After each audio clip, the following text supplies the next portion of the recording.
How are you, sir? I'm very well. How are you this morning? I'm doing fine. How about yourself? Yeah, we're doing fine.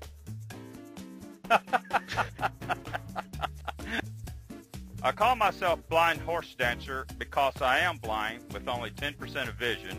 I consider myself a horseman, and every interaction with horses for me is a dance.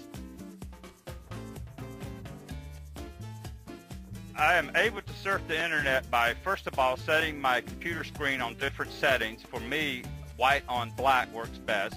I also use a magnifying glass, and I do have a great speech program, which is a great help. I was not born blind. At age 1.5, a car, I call it a tank because it was so large, ran over my head right across my eyes. It damaged the optic nerve, which is, one eye doctor put it, and I agree, my brain never learned to see.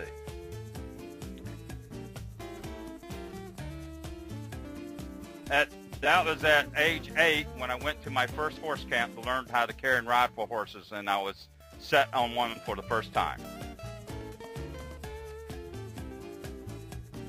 I am drawn to horses because they constantly gain my respect and admiration. They also never cease to impress me and amaze me. These are not easy things to do. Even most humans can't do it.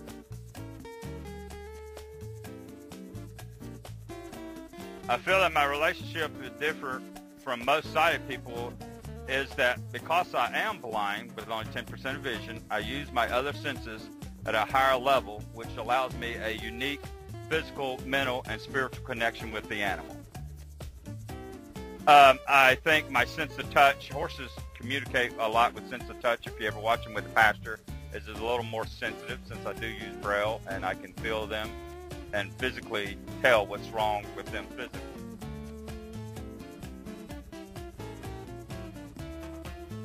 The most passionate emotional memory I have is one morning when I found my first horse, Zesta Fair Lady, caught in barbed wire. It was actually tied around her right front leg, and she was asleep. She allowed me to wake her up, get her out of the barbed wire without either of us getting cut. My attitude to life is that I do not wish to tiptoe through life just to arrive at my death safely. The scars have a more interesting and better story than tattoos. I've taken many a full moonlight ride, and these rides have been the most magical and fun rides of my life.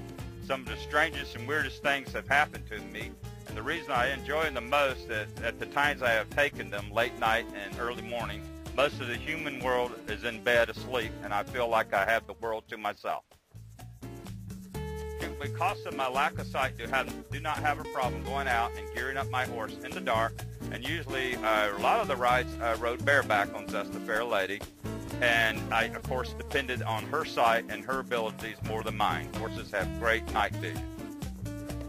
You need to take one full moonlight ride at least once in your life.